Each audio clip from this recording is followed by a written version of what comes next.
ছিল না। স্বামীকে বললাম, স্বামী চলো আমরা তায়েফে ফিরে চলে যাই। স্বামী ডাক দিয়ে বলেন, হালিমা ফিরে তো চলেই যাব, কোনো বাচ্চা তো সারা মক্কায় না, একটা এতিম বাচ্চা আছে।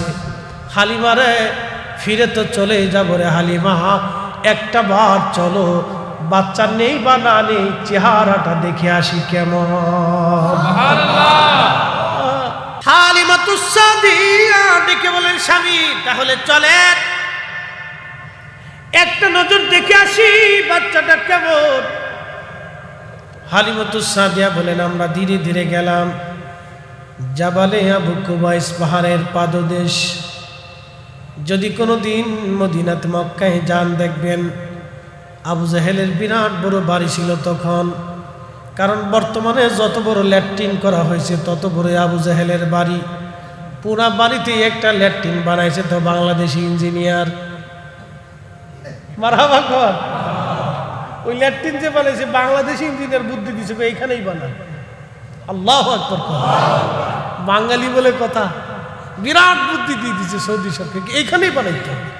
আবু জাহেলের বাড়ি একবার সুন্দর করে মেপ করে জায়গা কাইটে দিয়ে সুন্দর করে বানাই দিচ্ছে, এইখানেই বানায়। সারা জীবন হাজিরা সন্তুষ্ট হবে, আসবে একটু হলে কুত্তে হইলেও বুঝতে থুয়ে যাবে। হাজিরা ওখানে গেলেই চিন্তা করে একটু পেশাব মেরে দিয়েছে। আবু জাহেলের বাড়ি তো একটু জিনিস রেখে দিয়েছে, যে থাক তোর এখানে রেখে দিয়ে গেলাম। আল্লাহ, খুব মনোযোগ দিয়ে হাজির এখানে গেলে পেশাব পায়খানা সারে আবু জাহেলের বাড়ি, তারই অদূরে ডান দিকে তাকাবেন এখন বর্তমানে লাইব্রেরি, আল্লাহর নবীর বেলাদতের ঘর, নবীজির জন্মস্থান, জন্ম মোবারকের জায়গা, আগমনের জায়গা। ওইখানে চলে গেলেন হালিমাতুস সাদিয়া রাদিয়াল্লাহু আনহা। তিনি বললেন, দোলনার ভিতরে শোয়া আছে। আমি ধীরে ধীরে ধীরে ধীরে গেলাম, যে দেখি সবুজ রেশমের কাপড় দিয়ে আল্লাহর নবীর গা মোবারক, বক্ষ মোবারক ঘিরে রাখা। সবুজ রেশমের কাপড়, জান্নাতি কাপড়। আর একটা কাপড় ছিল সাদা। আল্লামা ইমাম মোল্লা আলী কারি মক্কা আল মাউরিদের মধ্যে লেখেন, সাদা কাপড় দিয়ে নিচে এবং সবুজ কাপড় দিয়ে নবীজি আবৃত করা। এত সুন্দর ঘ্রাণ আসতেছিল, এতই চমৎকার ঘ্রাণ।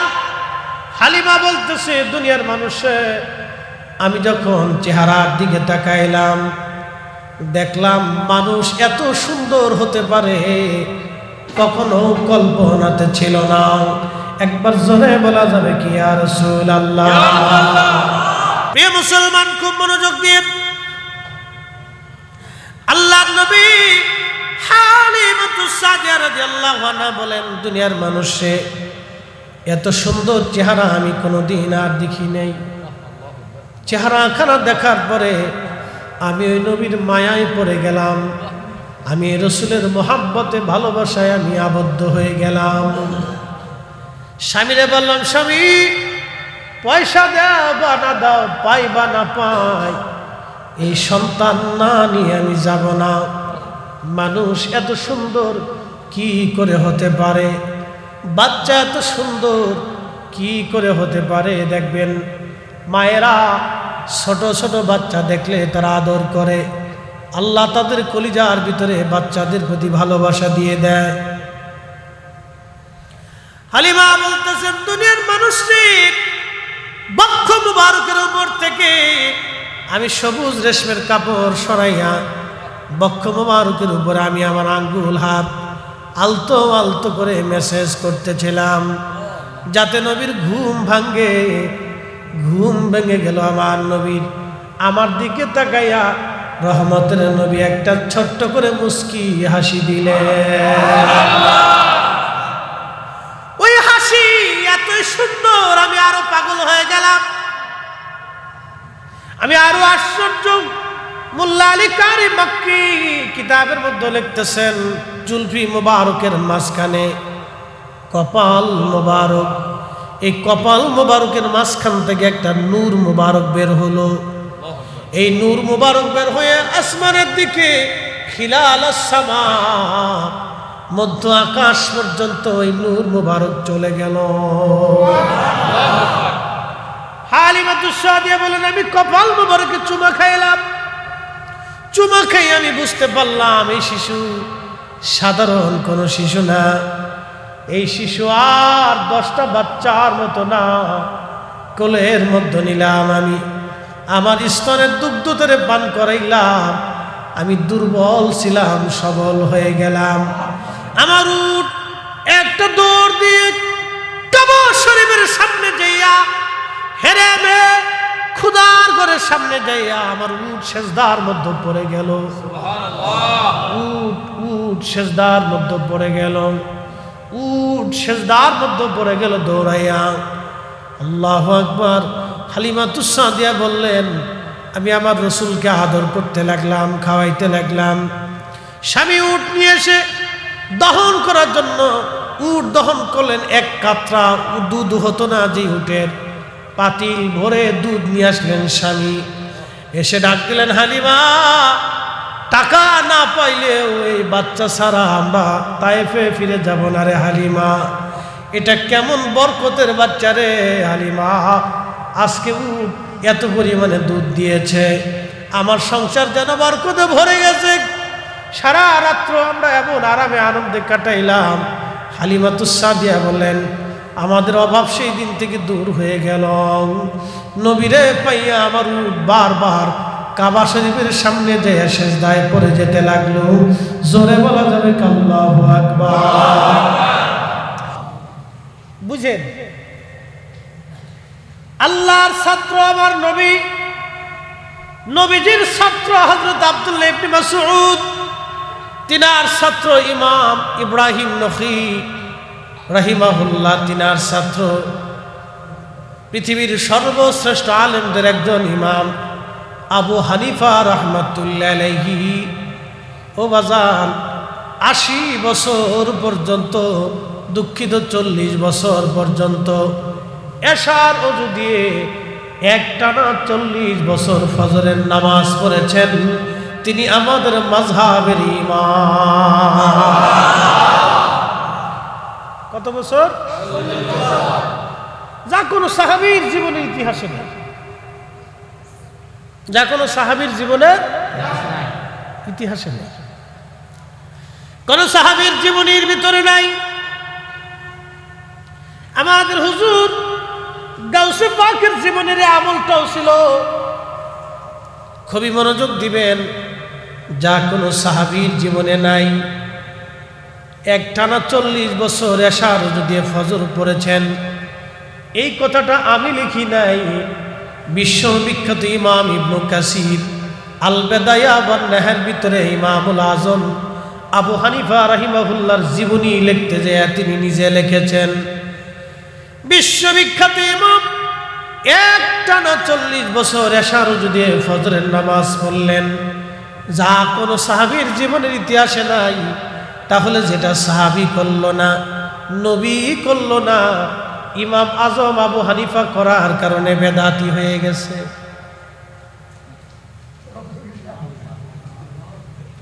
বুঝে যেতে হবে ইবাদতটা কার ছিল। উনি যে 40 বছর ইবাদত করছে, কার ছিল? কোন সাহাবী করে না, কিন্তু উনি করছেন কার সন্তুষ্টির জন্য? আমরা মিলাদুন নবী করি কার সন্তুষ্টির জন্য? জোরে বলেন কার? এই মাহফিলে বসে গেছি কার সন্তুষ্টি? এই মিলাদুন নবী উপলক্ষে বাংলাদেশে হাজার হাজার মাহফিল হবে, হাজার হাজার মাহফিলে কোটি কোটি মুসলমান ওয়াজ শুনবে। আমার রাসূলুল্লাহর মহব্বত তাদের অন্তরে আসবে, নবীর সুন্নতের প্রতি তারা ধাবিত হবে, কোরআনের মজলিসে তারা বসবে, সুন্নতের মজলিসে তারা বসবে, জিকিরের মজলিসে বসবে, দুআর মজলিসে বসবে। যদি মিলাদুন নবীর মাহফিল না হতো তাহলে কোটি কোটি মুসলমানের নিয়ামত থেকে বঞ্চিত হতো। যারা এর বিরোধিতা করবে তারাই বর্তমান জমানার আযাজিল। কথা বলেন ঠিক না? এগুলি হলো অসুস্থতা, এগুলি হচ্ছে অসুস্থতা। আপনাদেরকে বুঝতে হবে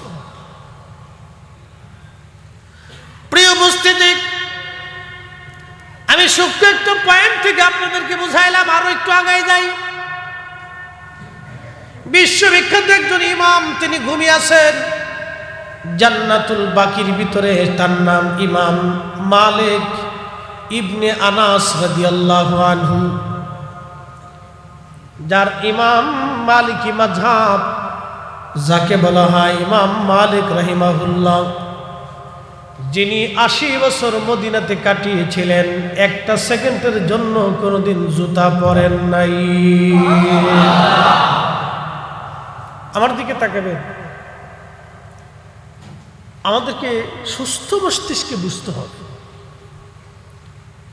আমাদের আসলে কিছু অসুস্থতাও আছে, কিছু বক্তারাও আছে, তাদের এক ধরনের মানসিক অসুস্থতা আমি মনে করি আর কি। মনোযোগ দিন। ইমাম মালিক রাহিমাহুল্লাহ 80 বছরের জীবনে উনি মদিনাতে কোনোদিন জুতা পরেন নাই। মদিনার হাউদ তো চিনেন, যারা মদিনাতে গেছেন, একটা সীমানা আছে, ওই সীমানার ভিতরে দাজ্জাল ঢুকতে পারবে না। সেটা মদিনা ইউনিভার্সিটি থেকে শুরু করে একবার উহুদ পাহাড়ের শেষ প্রান্ত দিয়ে মদিনার একটা সীমানা আছে। এই মদিনা শরীফের সীমানার ভিতরে দাজ্জাল কখনোই প্রবেশ করতে। বর্তমান সৌদি আরবের বাদশার একটা বাড়ি আছে পাহাড়ের উপরে, ওই পাহাড়টা মদিনার সীমানার বাহিরে চলে গেছে। অর্থাৎ দাজ্জাল ওই পাহাড়ের পাশ দিয়ে আসার চেষ্টা করবে, কিন্তু ফেরেশতারা মদিনা শরীফের চারপাশে পাহারা দিতে থাকবে। দাজ্জাল যখনই আসবে, ফেরেশতারা তখনই দাজ্জালকে পিটাবে। আল্লাহু আকবার। তো খুব মনোযোগ দিয়ে, হযরত ইমাম মালিক 80 বছর মদিনা শরীফে জুতা পরলেন না, জুতা পায়ে দিলেন না, থুতু নিক্ষেপ করলেন না। মদিনা শরীফের সীমানার ভিতরে তিনি পায়খানা পেশাব করলেন না। আপনি একটু ফিকির করবেন, চিন্তা করবেন, কত গরম, প্রচন্ড গরমে পায়ের মধ্যে ফুসকা পড়লেও তিনি পায়ে হেঁটে হেঁটে মদিনার সীমানার বাহিরে যাইয়া পেশাব পায়খানা সারতেন। থুতু নিক্ষেপের প্রয়োজন হলে মদিনার মাটির মধ্যে ফেলতেন না। আহা, কত বড় আদব! এখন প্রশ্ন করি, জবাব দিবেন। এই যে কাজগুলি ইমাম মালিক মদিনাতে কখনো করতেন না, এটার একমাত্র কারণ ছিল রসুলের মহাব্বত, নবীকে কেন্দ্র করে। কথা বলেন ঠিক কিনা? আল্লাহর নবীকে কেন্দ্র করে, উদ্দেশ্য করে ওনাকে প্রশ্ন করা হলো, ও হ্যাঁ ইমাম মালিক, পৃথিবীতে কত বড় বড় আলেম, কত বড় বড় ইমামরা আছেন, তারা আসলো মদিনায় সবাই জুতা পরে, মদিনার ভিতরে সবাই পায়খানা পেশাব ছাড়লো, আপনি কেন মদিনার ভিতরে পেশাব পায়খানা করেন না? ইমাম মালিক রাহিমাহুল্লাহ জবাব দিতেন, দুনিয়ার মানুষে, এই জমিনের মাটির ভিতরে এমন একজন মহামানব ঘুমিয়ে আছেন, আল্লাহর নবী যেখানে ঘুমানো, এইখানে আমি ইমাম মালিক কি করে পায়খানা পেশাব ছাড়বো, জুতা পাই দিব? আমি ইমাম মালিকের জীবন থাকতে এটাও হতে পারে না। চিৎকার মেরে জোরে বলেন আল্লাহু আকবার।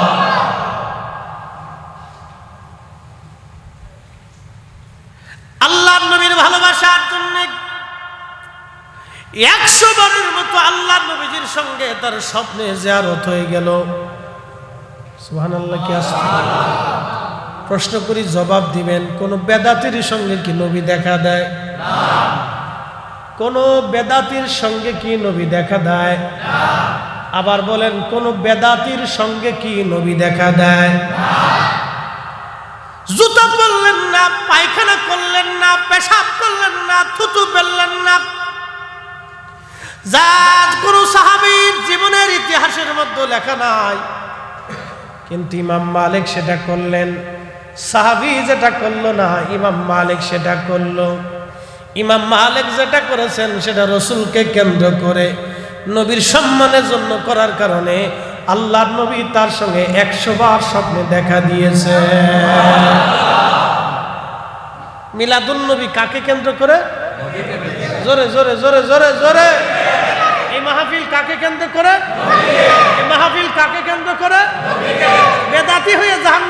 আপত্তি নেই। কি আপত্তি আসেনি আপনাদের? কোনো আপত্তি নাই। আমরা রসুলকে কেন্দ্র করে বাগান সাজাইছি। কেউ অসন্তুষ্ট হলেও আমাদের কিছু করার, কারণ রসুলকে কেন্দ্র করে মাহফিল সাজাইছি।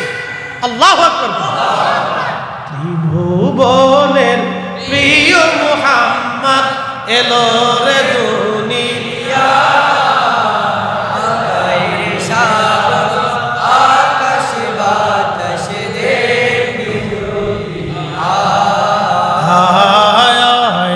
সাগর আকাশ বাতাস ধুলির ধরা বেহেশত আজ, ধুলির ধরা বেহেশত আজ জয় করিল দিল রে লাজ। আজকে খুশির ঢল নেমেছে ধূসর সাহারা, সাগর আকাশ বাতাস দেখবি যদি, সাগর আকাশ বাতাস দেখবি যদি। ত্রিভুবনের প্রিয় মুহাম্মদ এলো রে দুনিয়া,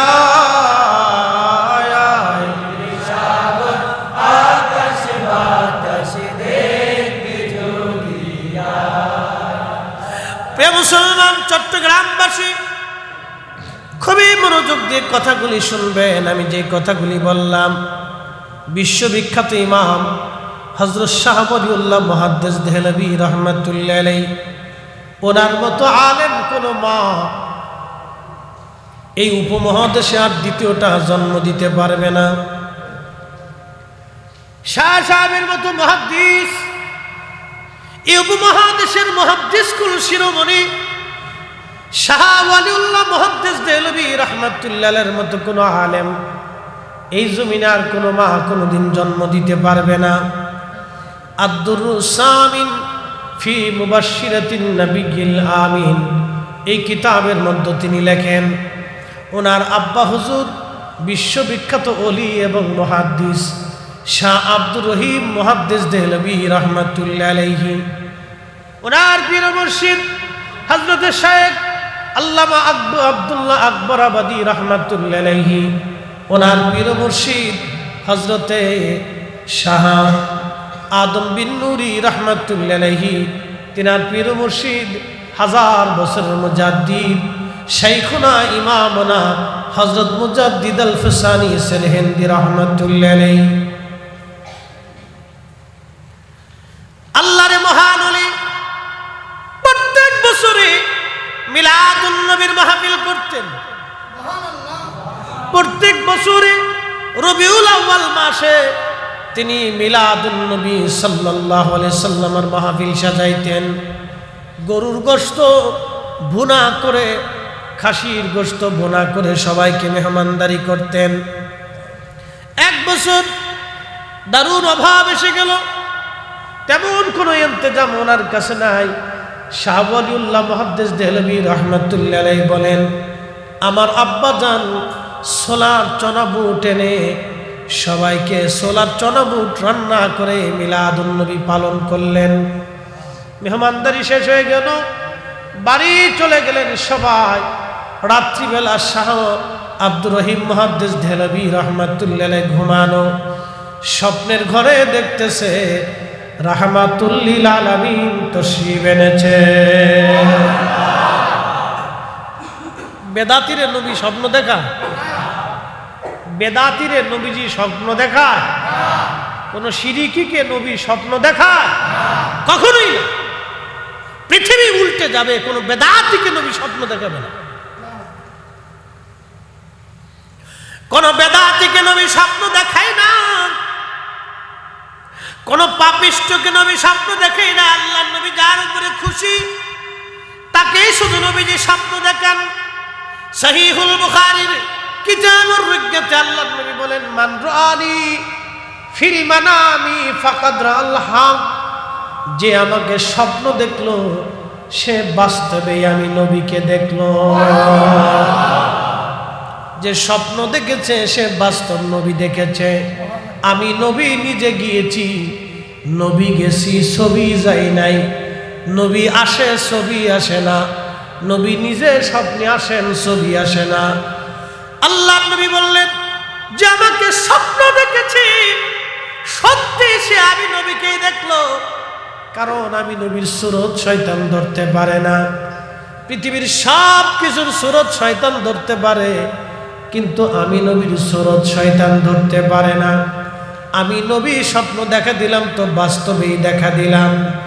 আমি নবী কথা বললাম তো বাস্তবেই কথা বললাম। শাহ ওয়ালিউল্লাহ মুহাদ্দিস দেহলভী আদ-দুররুস সামিনের ভিতরে তিনি লিখতেছেন, আমার আব্বা জান স্বপ্ন দেখতেছেন আল্লাহর নবী জান্নাতের ভিতরে, জান্নাতুল ফিরদাউসে খাজিনার ভিতরে ওই সোলার চড়া বুটগুলি সামনে নিয়া আমার নবীজি মুস্কি মুস্কি শাহ সাহেবের দিকে তাকায়া হাসতেছে। জোরে বলা যাবে কি সুবহানাল্লাহ? শোনেন, এগুলি আমরা নিয়ে অনেক সময় আজের ঝগড়া করি। রাসূল কারীমের শান কত আমি শুধু কোরআন থেকে একটু বুঝাই, এত দলিল লাগে না, একটা আয়াত আপনি বুঝলেই শেষ। এটা নিয়ে এই যে বিতর্ক করা যে মিলাদুন নবী করা যাবে না, এই যে বিতর্ক করা, এটা এক ধরনের অসুস্থ মস্তিষ্ক রোগ আমি বলা চলে। এটা একটা রোগ মাথার ভিতরে ঢুকছে, এটা আর বের করতে পারতেছে না। মানে একটা ঢুকছে আর বেরোচ্ছে না, যেটা ঢুকে গেছে ওটা নিয়ে পড়ে রয়েছে। একটু চিন্তা করেন তো, আজকে এই বাংলাদেশে বৃষ্টি বাদলের দিনে কে মাহফিল করতে যায়? সারা দেশে লক্ষ লক্ষ মসজিদ আছে, হাজার হাজার মাদ্রাসা আছে, সব মাদ্রাসায় কিন্তু মিলাদুন নবীর মাহফিল হয় না, সব মসজিদে মিলাদুন নবীর মাহফিল হয় না। আল্লাহ যারে কবুল করছে তাকে দিয়ে এই মাহফিল সম্ভব, কথা বলে। অ্যাটেনশন, এই যে বৃষ্টির দিনে মাহফিল হচ্ছে, কে মাহফিল দিতে যাবে? আজকে যদি মিলাদুন নবীর মাহফিল না হতো তাহলে আপনারা কি এখানে বসতেন? আমি আসতাম? তাহলে দোয়া, জিকির, ইবাদত, এই যে কোরআনের আলোচনা, সুন্নাহের আলোচনা, এটা হতো হতো না। এগুলি বন্ধ করে দেওয়াটা, এটা তো আজাজিল খুশি হবে। বন্ধ করে দিলে দিতে পারেন, আপনি বন্ধ করে দিলে দিতে পারেন, কিন্তু খুশি হবে কি? শয়তান। আমাদের দেশে অনেকেই বলে দোয়া নাই, না করলেও চলে। আচ্ছা, দোয়া বন্ধ করে দেন তো খুশি হবে কে? শয়তান। দোয়া বন্ধ করে দেন, খুশি হবে কে? শয়তান। বাড়িতে মিলাদ হয়, বাড়ি বাড়ি ঘরে ঘরে কি হয়? মিলাদ হয়। মিলাদে অনেক সময় দেখা যায় যে মানুষ তলবেলায় ক্রামদের কিনে, ওলামায়ে ক্রাম কিনে কোরআন খতম দেয়। আবার অনেক বাড়িতে বুখারিও খতম হয়। অনেক যারা ভালো আরো চিন্তা করে যে আমি আরেকটু ভালো করে দিব, তো অনেক বাড়িতে আমি সিলেটে দেখছি বুখারী শরীফ খতম হয়, বরকতের জন্য করে। তো কোরআন শরীফ খতম হয়, কোরআনের চাইতে তার বুখারী বড় না, কি কথা ঠিক কিনা?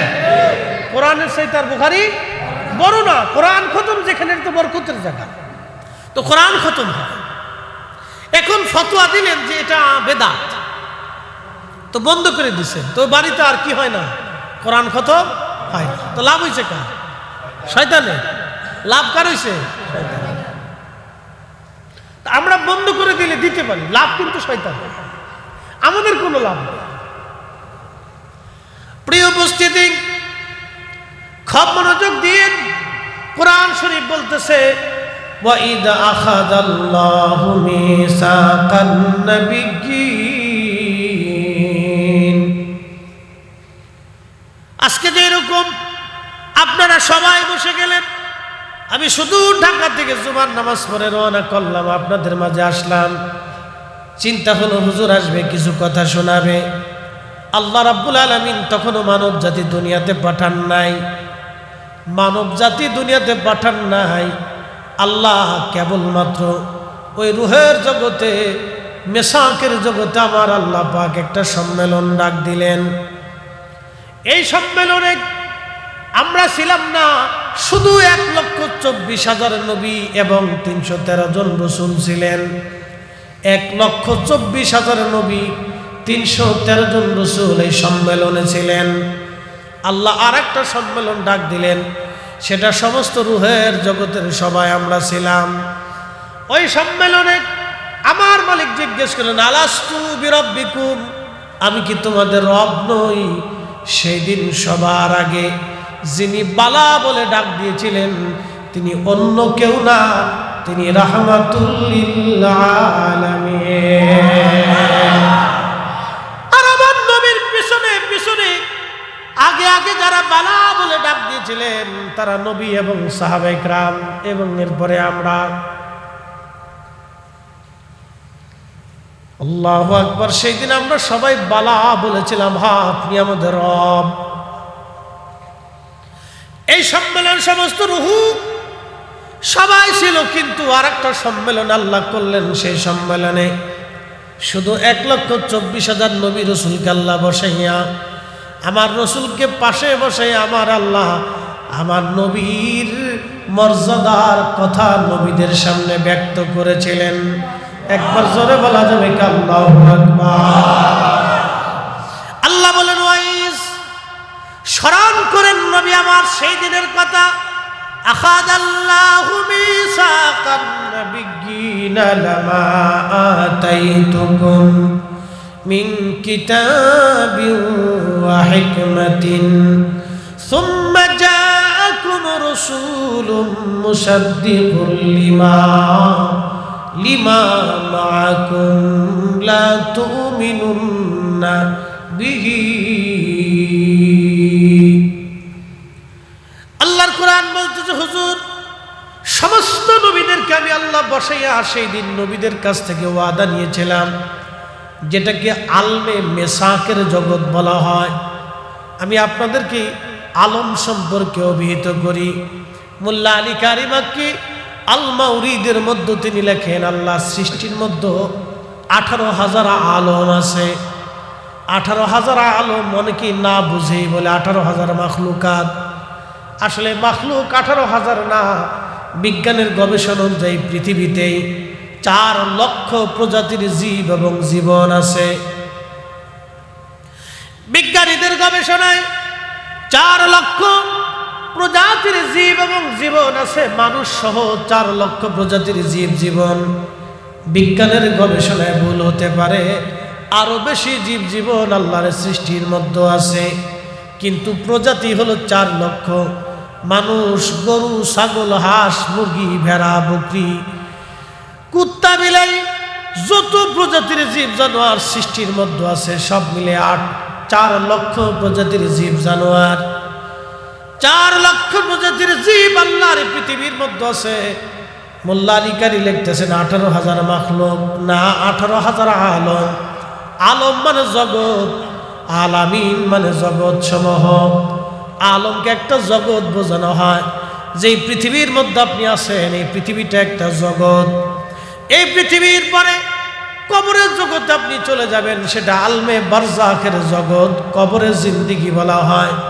এখন আপনি আছেন দুনিয়ার জগতে, তার আগে ছিলেন আপনি রেহেমের জগতে। আলমুর রেহেম, মায়ের পেটের ভিতরে 6 মাস সর্বনিম্ন সীমা। কারো 10 মাসও হতে পারে, 8 মাসও হতে পারে, 7 মাসও হতে পারে, 9 মাসও হতে পারে, কিন্তু সর্বনিম্ন সীমা হলো 6 মাস। মায়ের রেহেমের ভিতরে আল্লাহ আপনাকে তৈরি করলেন। কোরআন বলতেছে, বাদা খালকাল ইনসানি মিন তিন, আমি মানব জাতির সৃষ্টির সূচনা করেছি মাটি থেকে। আমি মানুষের সৃষ্টির সূচনা করলাম। সুম্মা জাআলা নাসলাহু মিন সুলালাতিন মিন মাইন মাহিন, এবং মানুষের বংশ বিস্তার করলাম মিন সুলালাতিন মিন মাইন মাহিন। বাবার শরীর থেকে, পৃষ্ঠদেশ থেকে নির্গত এক প্রকারের পানি, মায়ের বক্ষ থেকে নির্গত এক প্রকারের পানি, দুই পানিটাকে আল্লাহ মায়ের আধারে নিরাপদ স্থানে আল্লাহ পাক জমা করলেন। একত্রিত করি আমার রব আমার আল্লাহ রাব্বুল আলামিন 40 দিন পর্যন্ত এই পানিটাকে মায়ের রেহেমে আল্লাহ রিফাইন করলেন। 40 দিন পর্যন্ত রিফাইন করার পরে পানিটাকে রক্তপিণ্ড বানানো হলো। আল্লাহর কোরআন বলতেছে খালাকাল ইনসানা মিন আলাক, আমি রব্বুল আলামিন রক্তপিণ্ড থেকে মানব জাতি বানাইলাম। খুব মনোযোগ দিয়ে রক্তপিণ্ড আরো 40 দিন পর্যন্ত মায়ের রেহেমে আল্লাহ রিফাইন করতে লাগলেন। 40 দিন পরে সেটা গোশতখণ্ড হয়ে গেল। গোশতখণ্ড হয়ে যাওয়ার পরে আরো 40 দিন ওই গোশতখণ্ডটাকে রিফাইন করতে করতে করতে করতে আল্লাহ অস্থি বানাইলেন, হাড় বানাইলেন, চোখ বানাইলেন, পেট বানাইলেন, কান বানাইলেন, দেহ বানাইলেন, কলজা ফ্যাপসা নারী ভুড়ি হাত পা সব আল্লাহ দিওয়াইলেন। 4 মাস পরে 120 দিন পরে আমার মালিক আমার আল্লাহ মায়ের রেহেমের ভিতরে আমার জীবন রুহের জগতে ছিলাম, ওই রুহের জগৎ থেকে আনিয়া আল্লাহ মায়ের রেহেমের ভিতরে আমার ঢুকাই দিলে। এর আগে কোন জগতে ছিলাম? রুহের জগতে, কিন্তু কিছু মনে নেই। আল্লাহু আকবার। না না হয় না, আরো জোরে, আরো জোরে বলেন আল্লাহু আকবার। এই কুদরতের মালিক কে? আহা আল্লাহ। মানুষের কোনো শক্তি নেই। আমরা অর্থবিত্ত হইলে, টাকা পয়সা হলে, ক্ষমতা হইলে পাগল হয়ে যায়, দিশাহারা হয়ে যায়। এটা অন্যায়। আল্লাহ বলতেছেন তুমি কিছুই ছিলে, মৃত ছিলে, অস্তিত্বহীন ছিলে, আমি তোমাকে অস্তিত্ব দিয়েছি। তুমি কিচ্ছু ছিলে না, আমি আল্লাহ তোমাকে দিয়েছি। এই যে মানুষের কিছু ক্ষমতা আসলে, আগে যারা ছিল ডোন্ট মাইন্ড, কে দল করেন না করেন আমি জানি না, আগে একসময় যারা ছিল তারাও বেপরোয়া হয়ে গেছিল। এখন যারা আসমার চাইতেছে তারাও এখন বেপরোয়া হয়ে গেছে, মানে পাগল পারা হয়ে যায়। এটা পাইলে অনেকে দিশাহারা হয়ে যায়। ডোন্ট মাইন্ড, মনে কিছু নিবেন না, এগুলি পাওয়াতে আমাদের কোনো উপকার নাই। চেঙ্গিস খান এক সময় পাইছিল 2 কোটি মানুষ মেরে ফেলছে। হালাকু খান পাইছে 16 দিনে বাগদাদে 16 লক্ষ মানুষ হত্যা করছে। যে যখন পায় সে সকলেই বেপরোয়া হয়ে যায়, কিন্তু সে জানে না যে আর কিছুদিন পরে সে পৃথিবী থেকে আর থাকবে না, অস্তিত্বহীন হয়ে যাবে। সে একদিন কিছুই ছিল না, সে আল্লাহর কাছে ফিরে চলে যাবে। অবশ্যই আমাদেরকে আল্লাহর কাছে ফিরে চলে যেতে হবে। কথা বলেন ঠিক কিনা? এগুলি আসার পরে গর্ব, অহংকার, দেমাগ, এগুলি ক্ষমতা দেখানো, ব্যবহার করা, অপব্যবহার করে, এগুলি অন্যায়। প্রিয় উপস্থিতি, খুব মনোযোগ দিয়ে আল্লাহ রাব্বুল আলামিন কোরআন শরীফে বললেন, বান্দা আমি এরা তোমাকে সৃষ্টি করলাম মায়ের আধারে, পেটের ভিতরে এক বিশেষ স্থানে, নিরাপদ জায়গা। 4 মাস সময়ে রুহের জগৎ থেকে আল্লাহ রুহখানে এনে আপনার দেহ মুবারকে আল্লাহ ফিট করে দিলেন। জোরে বলা যাবে সুবহানাল্লাহ। এই জগতের মালিক কে? আল্লাহ। এখন আসেন, আমরা হিসাবে কয়টা জগৎ পাইতেছি? 1 নম্বর রুহের জগৎ। রুহের জগৎ থেকে আল্লাহ আপনাকে নিয়ে আসলেন রেহেমের জগতে। রেহেমের জগতে যখন আসছেন তখন আপনার 2 মাস, 3 মাস, 4 মাস এই জগতের ভিতরে আল্লাহ আপনাকে লালন পালন করছেন। এই জগৎ থেকে আল্লাহ আপনাকে নিয়ে আসলেন দুনিয়ার জগতে। দুনিয়ার জগতে আল্লাহ আপনাকে স্বাধীনতা দিলেন, এখতিয়ার দিলেন, খিয়ার দিলেন, ইচ্ছা শক্তি দিলেন, স্বাধীনতা দিলেন। তুমি হয় হালালে করো, না হয় হারামে করো, না হয় বেঈমানে করো, হয় নবীকে ভালোবাসো, না হয় দুশমনি করো। তোমাকে আল্লাহ এখতিয়ার দিয়ে দিলেন, আল্লাহ স্বাধীনতা দিয়ে দিলেন। দুনিয়াতে স্বাধীনতা পাইয়া কেউ শিরিক করলো, কেউ আল্লাহর সাথে অংশীদারিত্ব করলো, কেউ আল্লাহকে অস্বীকার করলো, কেউ রসুলকে গালি দিল, আবার কেউ রসুলের জন্য নিজের জীবনকে বিলিয়ে দিল, আবার কেউ আল্লাহর জন্য নিজের জীবনকে কুরবানি করে দিল। কথা বলেন ঠিক কিনা? আল্লাহ বান্দার ইচ্ছার উপরে দিয়ে দিলেন, স্বাধীনতা দিলেন। কেন দিলেন? তাও কোরআনে আল্লাহ বলতেছেন, আল্লাযী খালাকাল মাউতা ওয়াল হায়াতা লিয়াবলুয়াকুম আইয়ুকুম আহসানু আমালা।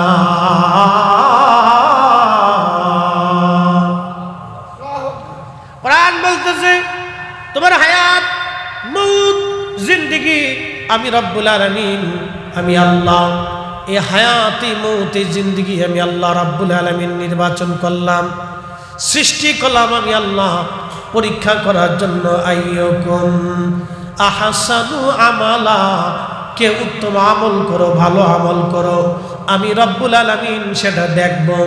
দেখার জন্যই তোমাকে দুনিয়াতে হায়াত এবং মউত আমি আল্লাহ সৃষ্টি করলাম। অ্যাটেনশন, মনোযোগ দেন। হায়াত মউত সৃষ্টি করছে কে? আল্লাহ।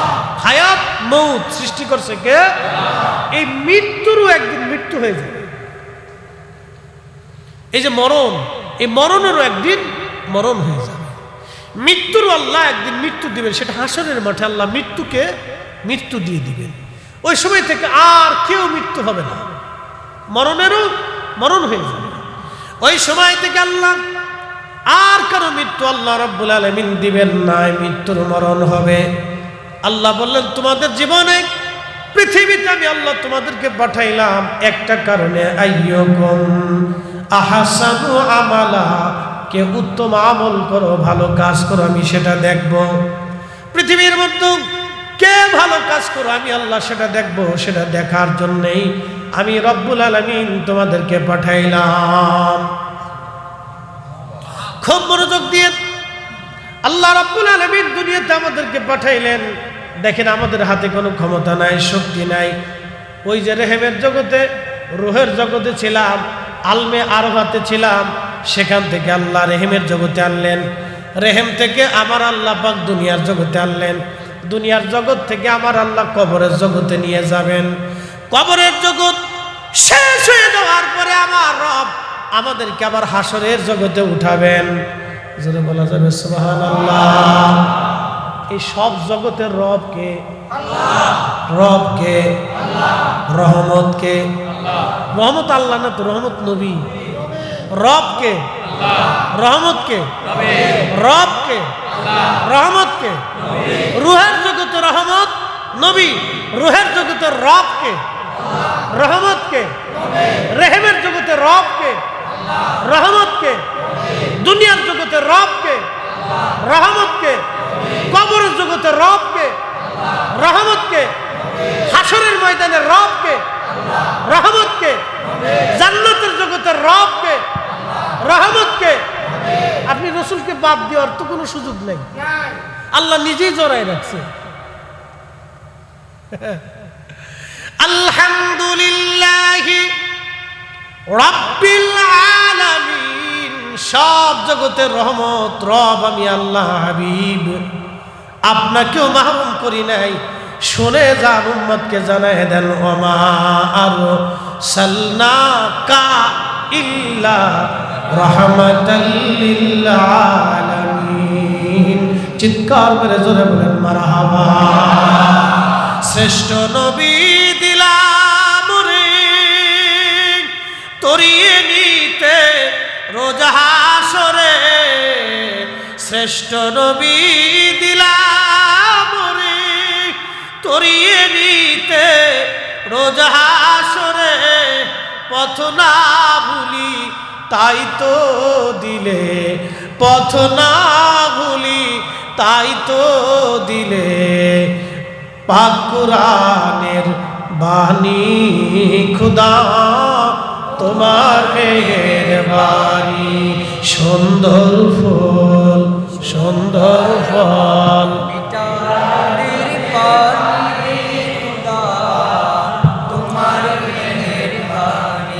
খুদা তোমার মেহেরবানি। এতক্ষণ আপনাদেরকে জগৎ চিনাইলাম, কি চিনাইলাম? আলমে মেসাকের জগৎ, ওটা আরেকটা জগৎ, যত সময়ের জন্য হোক ওটা একটা জগৎ। আল্লাহর কোরআন বলতেছে, ওয়াইদ আখাযাল্লাহু মিসাকান নাবিয়্যিনা লামা আতাইতুকুম মিন কিতাবিন ওয়া হিকমা। ওই মেসাকের জগতে,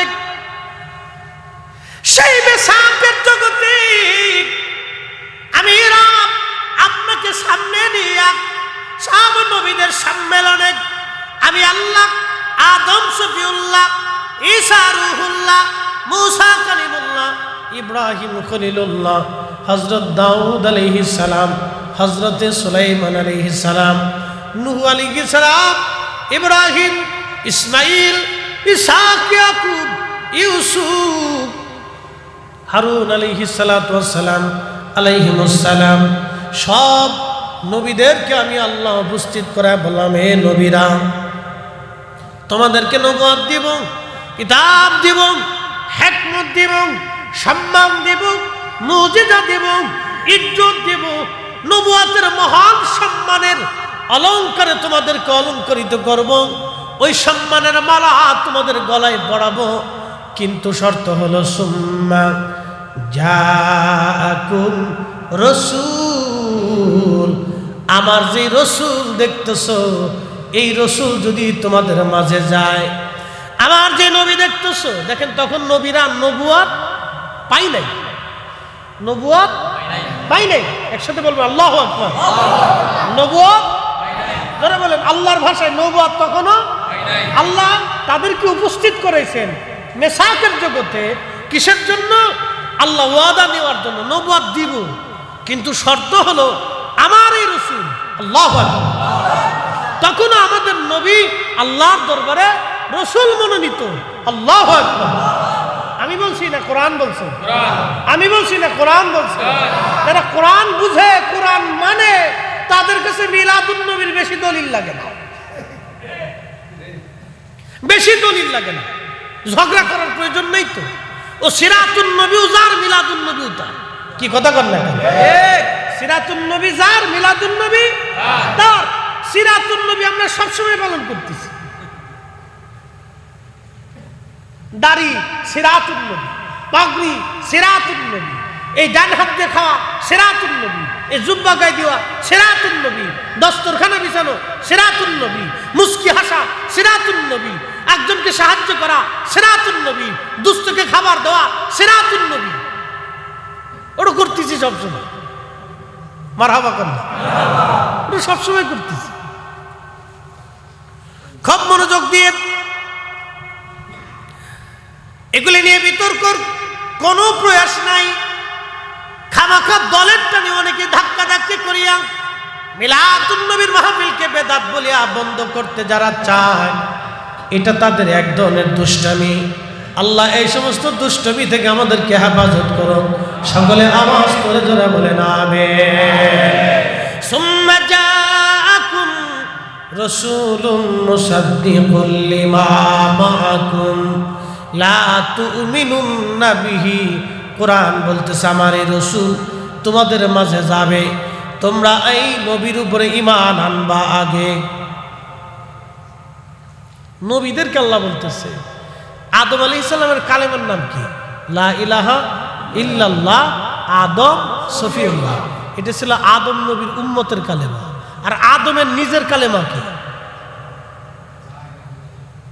লা ইলাহা ইল্লাল্লাহ মুহাম্মাদুর রাসূলুল্লাহ সাল্লাল্লাহু আলাইহি ওয়াসাল্লাম। বুঝাইতেছি আপনাদের। আদম আলাইহিস সালামের উম্মতের কালেমা ছিল লা ইলাহা ইল্লাল্লাহ আদম সফিউল্লাহ। ইব্রাহিম আলাইহিস সালামের উম্মতের কালেমা লা ইলাহা ইল্লাল্লাহ ইব্রাহিম খলিলুল্লাহ। মুসা আলাইহিস সালামের উম্মতের কালেমা লা ইলাহা ইল্লাল্লাহ মুসা কালিমুল্লাহ। ঈসা রুহুল্লাহর উম্মতের কালেমা লা ইলাহা ইল্লাল্লাহ ঈসা রুহুল্লাহ।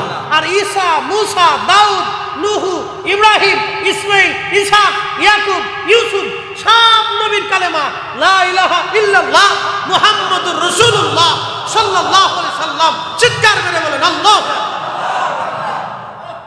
আমরা এই দামি নবীর উম্মত, আমরা সেই নবীর উম্মত, আমরা সেই নবীর উম্মত। মসজিদে জুতা চুরি করি, অন্যের জমি মেরে খাওয়ার ধান্দা করি, অন্যের বাড়ি দখলের চিন্তা করি, অন্যের জিনিস আগুন দিয়ে পুরানোর চিন্তা করি, অন্যের হক নষ্ট করে চিন্তা করি। আমরা সেই নবীর উম্মত, যেই নবীর উপরে ঈমান আনার কারণে সব নবীরা নবুয়ত পেয়েছে, কিতাব পেয়েছে, হিকমত পেয়েছে, দ্বীন পেয়েছে, সব পেয়েছে তারা। যদি আমার রাসূলের উপরে ঈমান না আনতেন কিচ্ছু পাইতেন না। আল্লাহ বলে ওয়ালা তানসুরুন্না তোমরা এই নবীকে সাহায্য করবে। হে ইব্রাহিম, যদি তোমার জামানাতে তুমি কালেমার দাওয়াত দিচ্ছ, আর যদি তোমার ওই সময়ে আমার এই রাসূলকে তোমাদের মাঝে পাঠাই, ইব্রাহিম তোমার কালেমা শেষ হয়ে যাবে। তুমি ওই সময় আমার এই নবীর উপর ঈমান আনবে। তুমি তোমার নবুয়ত বাদ দিয়ে আমার নবীর সাহাবী হইয়া আমার রাসূলের উপর ঈমান আনিয়া আমার এই নবীর দ্বীন প্রতিষ্ঠিত করার জন্য হে ইব্রাহিম, হে ইসমাঈল, ইসহাক, ইয়াকুব, ইউসুফ, মূসা, ঈসা, আদম, শীস আলাইহিমুস সালাম, তোমরা এই নবীর উপর ঈমান এনে আমার এই রাসূলকে সাহায্য করবে, আমার এই রাসূলকে সাহায্য করবে।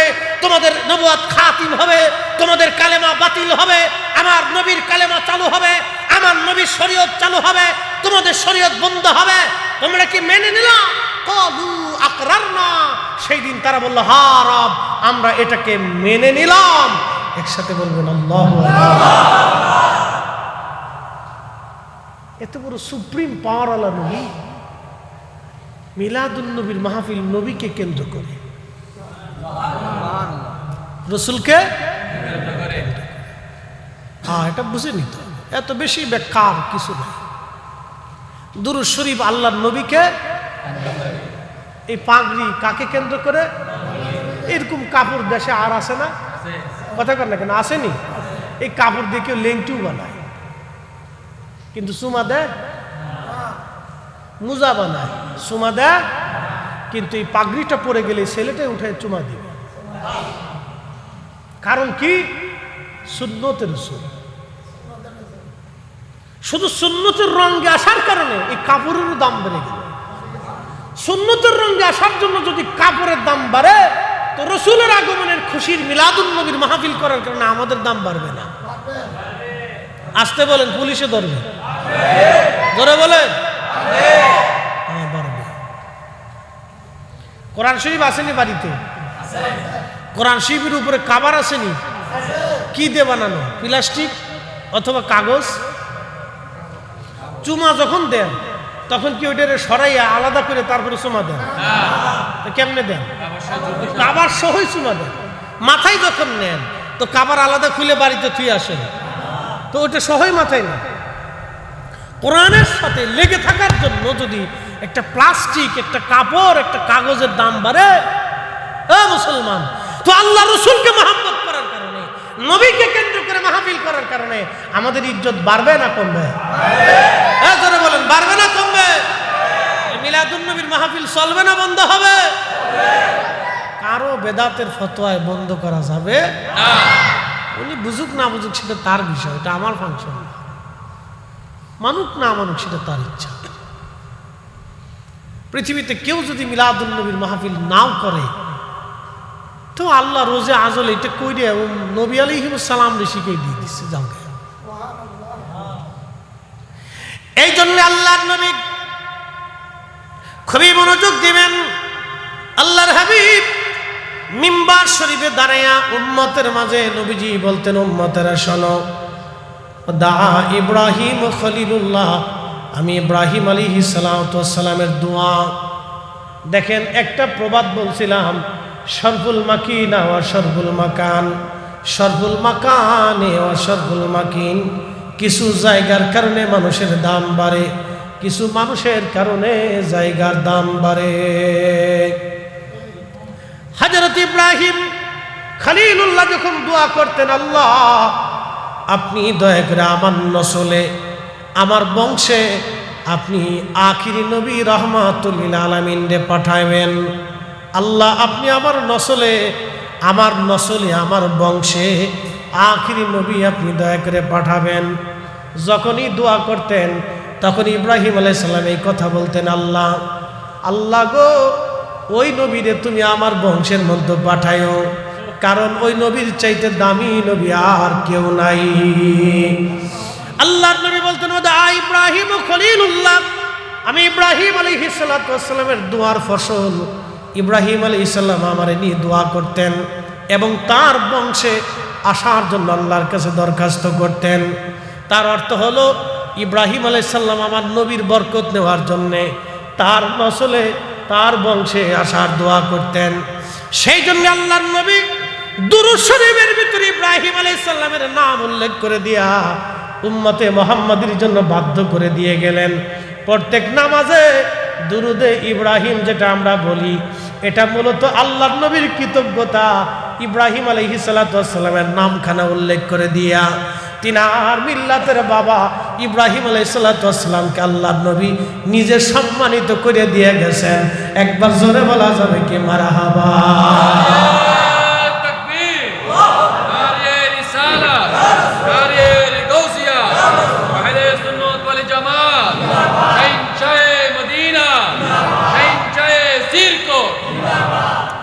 ইব্রাহিম আলাইহিস সালামের নাম দুরূদের মধ্য দিয়ে নবীজি কৃতজ্ঞতা প্রকাশ করে গেলেন, ইব্রাহিম আলাইহিস সালামের সম্মান বাড়ায় দিয়ে গেলেন।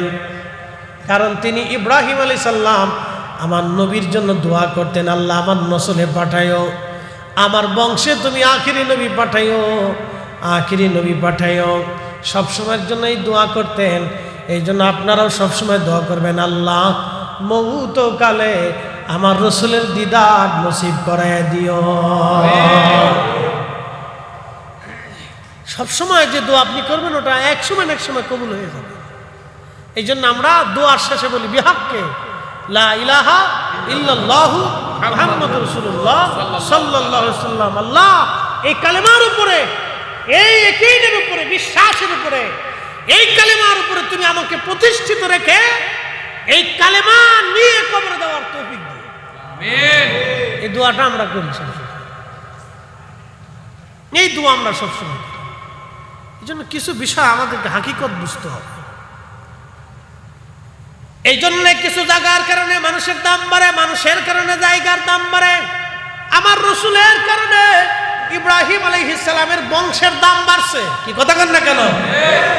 নবীর কারণে ইব্রাহিম আলাইহিস সালামের কি দাম বাড়ছে? বংশের দাম বাড়ছে। এই জন্য দোয়া করতেন, আল্লাহ আমার নসলে, আমার বংশে তুমি আখিরি নবী দিয়ে দাও। আপনাকে বুঝে যেতে হবে। ইব্রাহিম আলাইহিস সালামের দুইটা সন্তান, ইসমাইল এবং ইসহাক। ইসমাইল আলাইহিস সালামের সন্তানদের পরে আর কোন নবী আসেনি। বংশ বংশ বংশ বংশ শেষে আখিরি নবী ইসমাইল আলাইহিস সালামের নসলে আসছে। ইসহাক আলাইহিস সালামের বংশে আসছে ইয়াকুব আলাইহিস সালাম। ইয়াকুব আলাইহিস সালামের ছেলে ইউসুফ আলাইহিস সালাম। ইয়াকুব আলাইহিস সালামের আরেকটা নাম ছিল ইসরাইল। সেখান থেকে আসছে বনি ইসরাইল। এই বনি ইসরাইল আল্লাহ ৭০,০০০ নবী পাঠাইছে। কত হাজার? ৭০,০০০ এক পাল্লায় দেন, আর একজন রে এক পাল্লায় দেন। বনি ইসরাইলের ৭০,০০০ নবী আসছে। ইসমাইল আলাইহিস সালামের নসলে মাত্র একজন নবী আসছে। এই জন্য হযরতে ইব্রাহিম আলাইহিস সালাম দোয়া করতেন, আল্লাহ আমার নসলে, আমার বংশে তুমি আখিরি নবী দিয়ে দাও। আল্লাহ তারে এতই বরকতময় বানাইলেন, তিনার বংশে আখিরি নবী আসছে। আল্লাহর নবী দুরুদ ইব্রাহিম আমরা যেটা নাম দিয়েছি, এই দুরুদে ইব্রাহিমের ভিতরে আমার নবীজি নিজে ইব্রাহিম আলাইহিস সালামের নাম লিখে দিয়ে গেছেন। যদি আল্লাহর নবী ইব্রাহিম আলাইহিস সালামের নাম ওইখানে না বলতেন, পৃথিবীর কোন আলেমের শক্তি ছিল না ওইখানে ইব্রাহিম আলাইহিস সালামের নাম বসাই দেবে। কথা কোন ঠিক কিনা? এই জন্য আল্লাহ রাসূল বলতেন, দা ইব্রাহিম আলাইহিস সালাতুস সালাম, আমি ইব্রাহিমের দোয়া। ওয়া বাশারাতু ঈসা রূহুল্লাহ আলাইহিস সালাতুস সালাম, আমি হযরত ঈসা রূহুল্লাহর সুসংবাদ।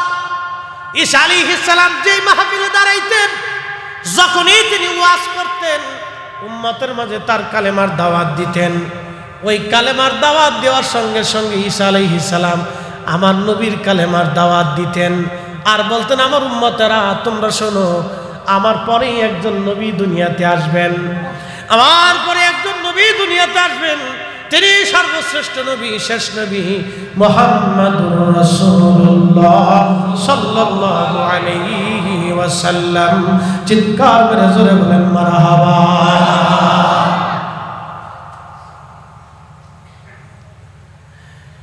আল্লাহর নবী আরো ডাক দিয়ে বলে, সাহাবীরা রে তোমরা শুনিয়া নাও। সাহাবীরা, আল্লাহ রাব্বুল আলামিন যখন আমার মায়ের রেহেম থেকে দুনিয়াতে আমার আনলেন, আমার মা দেখলেন খারাজা মিনহা নূর, আমার মায়ের ভিতর থেকে নূর মুবারক বের হয়ে যায়।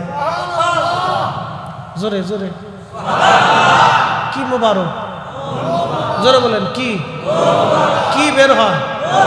নবী নিজে বলতেছেন আমি মাঠ থেকে আসার সময় মা দেখছে নূর। শুধু নূর দেখেনি নাই, নূরের আলোতে সিরিয়ার রাজপ্রাসাদ, শামের প্রাসাদ, কুসুর শাম, শামের রাজপ্রাসাদ পরিষ্কার দেখা গেছে। আরব থেকে, মক্কাতুল মুকাররমা থেকে, জাবাল আবু কুবাইসের পাহাড়ের পাদদেশে আল্লাহর হাবিবের পবিত্র গৃহ মুবারক, ঘর মুবারক থেকে হযরতে হামেনা রাদিয়াল্লাহু আনহা তিনি দেখেছেন কুসুর শাম, সেই নূরের আলোতে শামের রাজপ্রাসাদ দেখা যাচ্ছে। সেটা রোমানদের রাজপ্রাসাদ ছিল, রোমান সাম্রাজ্যের রাজধানী ছিল। সেই প্রাসাদ পরিষ্কার মতো দেখা যাচ্ছে। একসাথে বলা যাবে আল্লাহু আকবার। এখন বলেন হেদায়েতের আলো না অরিজিনাল আলো? অরিজিনাল আলো। হেদায়েতের নূর না অরিজিনাল নূর? অরিজিনাল নূর। আল্লাহর নবী ওই সময় সৃষ্টিতে আসার সময় অরিজিনাল নূর হয়ে এসেছিল। এখন আপনি মানলেও মানতে পারেন, না মানলেও মানতে পারেন। ধর্ম তো জোর করে মানানোর কিছু নাই। জোর করে মুসলমান বানানো যায়? অধিকার আছে ইসলামে যে গলার মধ্যে ছুরি ধরে কেমন যে বেটা কালমা পড়? যদি এটা হতো তাহলে সৃষ্টিতে মানুষত্ব থাকতো না। কারণ ক্ষমতা কিন্তু চিরস্থায়ী না। এই উপমহাদেশে বহু পথ পরিবর্তন হয়েছে। সেই মোহাম্মদ ঘুরি থেকে, কাসেম থেকে শুরু করে রাজা বাদশা, জয় পরাজয় আসছে, অলির আসছে। অলিরা কোনোদিন জোর করে কাউকে কালেমা পড়ান নাই, কোন রাজা বাদশারা কোনোদিন জোর করে তলোয়ার ধরে কালেমা পড়ান নাই, কালেমা তারা পড়ান নাই। তো জোর করে এগুলি মানানোর কিছু নাই। রসুলকে মহাব্বত করে, এটা তো ভাগ্য। কি কথা কন ঠিক কিনা? রসুলের পক্ষে থাকে, এটাও তো ভাগ্য। তকদির, যার তকদির আছে সে পাবে, তকদিরে না থাকলে জোর করে পাওয়ার সম্ভব না। তো তারা খুব মনোযোগ দিয়ে আল্লাহর নবী বলতেছেন যে আল্লাহ রাব্বুল আলামিন আম্মাজানকে দেখাইলেন, মায়ের ভিতর থেকে নূর মুবারক বের হয়ে আসে। শুধু এইখানে শেষ না। ইমাম মোল্লা আলী কারি মাক্কি আল মাওরিদুর রাবি ফি মাউলিদিন নবী সাল্লাল্লাহু আলাইহি সাল্লাম, এই কিতাবের মধ্যে তিনি লিখতেছেন, আমার নবীজি ধাত্রীমা ছিলেন হযরত হালিমাতুস সাদিয়া রাদিয়াল্লাহু আনহা। তিনি আসতেছিলেন মক্কাতুল মুকাররমায় ধাত্রীমা হওয়ার জন্য। হযরত হালিমা বললেন, দুনিয়ার মানুষে আমার ঘরের মধ্যে বড় অভাব এসে গেল, ক্ষুধার কারণে আমি জীর্ণ শীর্ণ হয়ে গেলাম, আমার উটের দুধ পর্যন্ত কমে গেল, গাধা পর্যন্ত দুর্বল হয়ে গেল, আমার ছোট্ট বাচ্চাটা দুধ না পেয়ে জীর্ণ শীর্ণ হয়ে গেল, এতই পরিমাণে অভাব। চিন্তা করলাম মক্কাতুল মুকাররমে একবার যাইয়া যদি একটা বাচ্চা ধাত্রী হিসেবে নিয়ে আসতে পারি, তাহলে মোটা অঙ্কের কিছু পয়সা করে আমি পাব। সেই আশা নিয়ে সুদূর তায়েফ থেকে রওনা করলাম। যারা হালিমাতুস সাদিয়া রাদিয়াল্লাহু আনহার বাড়ি তায়েফে গিয়েছেন, সেটা বহু দূর। এখন তো রাস্তা হয়ে গেছে, তখন রাস্তাঘাটও ছিল না, পাহাড়ি আঁকা বাঁকা ওই চিকন জীর্ণ শীর্ণ রাস্তা বেয়ে বেয়ে তারা আসতো। কি কঠিন জমানা ছিল সেই দিন। হালিমাতুস সাদিয়া রাদিয়াল্লাহু আনহা বলেন, স্বামীকে সাথে নিয়ে ছোট্ট শিশু আমার কোলের বাচ্চাকে কোলে নিয়ে রওনা হয়ে গেলাম। আমার ছোট্ট মেয়েটাও সাথে ছিল। একটা উট একটা গাধায় চড়ে আমরা সবাই রওনা হয়ে গেলাম। খুব জীর্ণ শীর্ণ, ধীরে ধীরে ধীরে ধীরে আস্তে আস্তে আমি যে সময় আসি তার 3 দিন আগে সবাই বাচ্চা কাচ্চা নিয়ে চলে গেছে। আমি 3 দিন পরে মক্কায় ঢুকলাম। এসে দেখি সারা মক্কার ভিতরে কারো বাড়ি কোনো সন্তানাদি নাই। আহা, সারা মক্কাতে কারো বাড়ি কোনো বাচ্চা নাই, একটা বাচ্চা আছে আমেনার ঘরে, আব্দুল্লাহর সন্তান, কিন্তু সে মারা গিয়েছে। তারা গরিব, বাবা ঘরে নাই, কে আমাদের এই ভরণ পোষণ দিবে? অর্থ গরিব, কে বিনিময় দিবে? কেউ নাই, এতিম বাচ্চা ছিল না। স্বামীকে বললাম, স্বামী চলো আমরা তায়েফে ফিরে চলে যাই। স্বামী ডাকতে বলেন, হালিমা ফিরে তো চলেই যাব, কোনো বাচ্চা তো সারা মক্কায় না, একটা এতিম বাচ্চা আছে। হালিমা রে ফিরে তো চলেই যাব রে হালিমা, একটা বার চলো, বাচ্চা নেই বা না নেই চেহারাটা দেখে আসি কেমন। হালিমাতুস সাদিয়া ডেকে বলেন, স্বামী তাহলে চলেন একটা নজর দেখে আসি বাচ্চাটা কেমন। হালিমাতুস সাদিয়া বলেন, আমরা ধীরে ধীরে গেলাম জাবালে আবু কুবাইস, পাহাড়ের পাদদেশ। যদি কোনো দিন মদিনাত মক্কায় যান দেখবেন আবু জাহেলের বিরাট বড় বাড়ি ছিল তখন, কারণ বর্তমানে যত বড় ল্যাট্রিন করা হয়েছে তত বড় আবু জাহেলের বাড়ি। পুরা বাড়িতে একটা ল্যাট্রিন বানাইছে তো বাংলাদেশি ইঞ্জিনিয়ার। মারহাবা কর। ওই ল্যাট্রিন যে বানাইছে বাংলাদেশি ইঞ্জিনিয়ার বুদ্ধি দিছে, এইখানেই বানায়। আল্লাহু আকবার। বাঙালি বলে কথা, বিরাট বুদ্ধি দিয়ে দিচ্ছে সৌদি সরকারকে, এইখানেই বানাইতে হবে। আবু জাহেলের বাড়ি একবার সুন্দর করে মেপ করে জায়গা কাইটে দিয়ে সুন্দর করে বানাই দিচ্ছে, এইখানেই বানায়। সারা জীবন হাজিরা সন্তুষ্ট হবে, আসবে একটু লোক কুত্তে হইলেও বুঝতে থুয়ে যাবে। হাজিরা ওখানে গেলেই চিন্তা করে একটু পেশাব মেরে দিয়েছে। আবু জাহেলের বাড়ি তো একটু জিনিস রেখে দিয়েছে, যে থাক তোর এখানে রেখে দিয়ে গেলাম। আল্লাহ, খুব মনোযোগ দিয়ে হাজির ওইখানে গেলেন। পেশাব পায়খানা সারে আবু জাহেলের বাড়ি, তারই অদূরে ডান দিকে তাকাবেন এখন বর্তমানে লাইব্রেরি। আল্লাহর নবীর বেলাদতের ঘর, নবীজির জন্মস্থান, জন্ম মোবারকের জায়গা, আগমনের জায়গা। ওইখানে চলে গেলেন হালিমাতুস সাদিয়া রাদিয়াল্লাহু আনহা। তিনি বললেন, দোলনার ভিতরে শোয়া আছে। আমি ধীরে ধীরে ধীরে ধীরে গেলাম, যে দেখি সবুজ রেশমের কাপড় দিয়ে আল্লাহর নবীর গা মোবারক, বক্ষ মোবারক ঘিরে রাখা। সবুজ রেশমের কাপড়, জান্নাতি কাপড়। আর একটা কাপড় ছিল সাদা। আল্লামা ইমাম মোল্লা আলী কারি মাক্কি আল মাউরিদের মধ্যে লেখেন, সাদা কাপড় দিয়ে নিচে এবং সবুজ কাপড় দিয়ে নবীজি আবৃত করা। এত সুন্দর ঘ্রাণ আসতেছিল, এতই চমৎকার ঘ্রাণ। হালিমা বলতেছে, দুনিয়ার মানুষে আমি যখন চেহারার দিকে তাকাইলাম, দেখলাম মানুষ এত সুন্দর হতে পারে কখনো কল্পনাতে ছিল না। একবার জোরে বলা যাবে কি ইয়া রাসূলুল্লাহ? প্রিয় মুসলমান, খুব মনোযোগ দিয়ে আল্লাহর নবী হালিমাতুস সাদিয়া রাদিয়াল্লাহু আনহা বলেন, দুনিয়ার মানুষে এত সুন্দর চেহারা আমি কোনোদিন আর দেখি নাই। চেহারাখানা দেখার পরে আমি ওই নবীর মায়ায় পড়ে গেলাম। আমি রসুলের মোহাব্বতে, ভালোবাসায় আমি আবদ্ধ হয়ে গেলাম। স্বামীরে বললাম, স্বামী পয়সা দাও বা না দাও, পাই বা না পাই, এই সন্তান না নিয়ে আমি যাব না। মানুষ এত সুন্দর কি করে হতে পারে? বাচ্চা এত সুন্দর কি করে হতে পারে? দেখবেন মায়েরা ছোট ছোট বাচ্চা দেখলে তারা আদর করে। আল্লাহ তাদের কলিজার ভিতরে বাচ্চাদের প্রতি ভালোবাসা দিয়ে দেয়। হালিমা বলতেছেন, দুনিয়ার মানুষটি বক্ষ মুবারকের উপর থেকে আমি সবুজ রেশমের কাপড় সরাইয়া বক্ষ মুবারকের উপরে আমি আমার আঙ্গুল হাত আলতো আলতো করে মেসেজ করতেছিলাম, যাতে নবীর ঘুম ভাঙে। ঘুম ভেঙে গেল আমার নবীর। আমার দিকে তাকাইয়া রহমতের নবী একটা ছোট্ট করে মুস্কি হাসি দিলেন। ওই হাসি এত সুন্দর হুজুর আমি আরো পাগল হয়ে গেলাম, আমি আরো আশ্চর্য।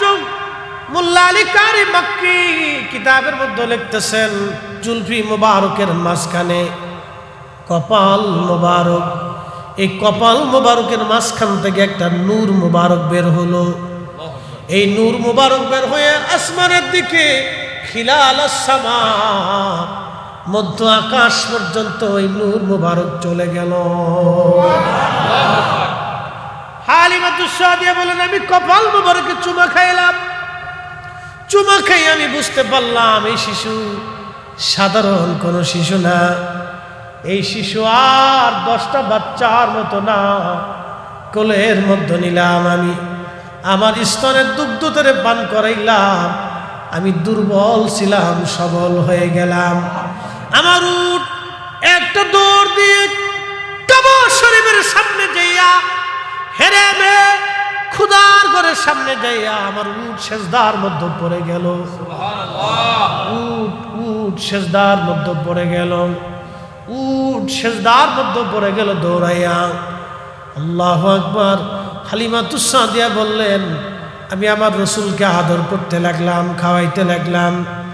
স্বামী উট নিয়ে এসে দহন করার জন্য উট দহন করলেন। এক কাতরা দুধ হতো না, যে উটের পাতিল ভরে দুধ নিয়ে আসলেন স্বামী।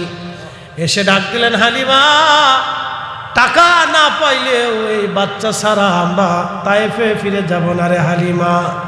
এটা কেমন বরকতের বাচ্চা রে হালিমা, আজকে উট এত পরিমাণে দুধ দিয়েছে, আমার সংসার যেন বরকতে ভরে গেছে। সারা রাত্র আমরা এমন আরামে আনন্দে কাটাইলাম। হালিমাতুস সাদিয়া বললেন, আমাদের অভাব সেই দিন থেকে দূর হয়ে গেল। নবীরে পাইয়া আমার উট বারবার কাবা শরীফের সামনে যে সেজদায় পড়ে যেতে লাগলো। জোরে বলা যাবে আল্লাহু আকবার। বনের যত পশুগণ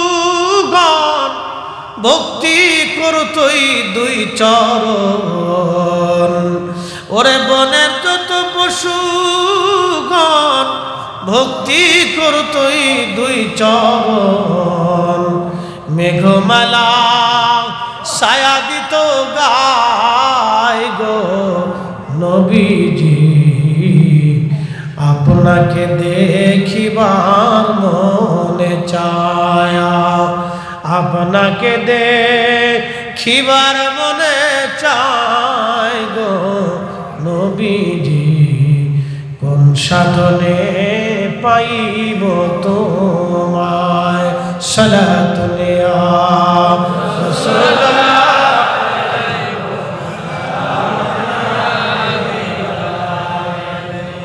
সালাতুনে আ রাসূলুল্লাহ, আলাইকুম সালামুন ইয়া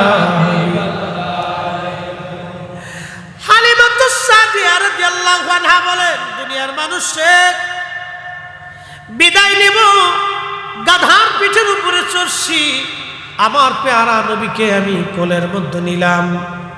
হযরতে সাইয়্যিদা আমেনা রাদিয়াল্লাহু আনহা, যিনি ওই জমানার তাহেরা তয়্যিবা।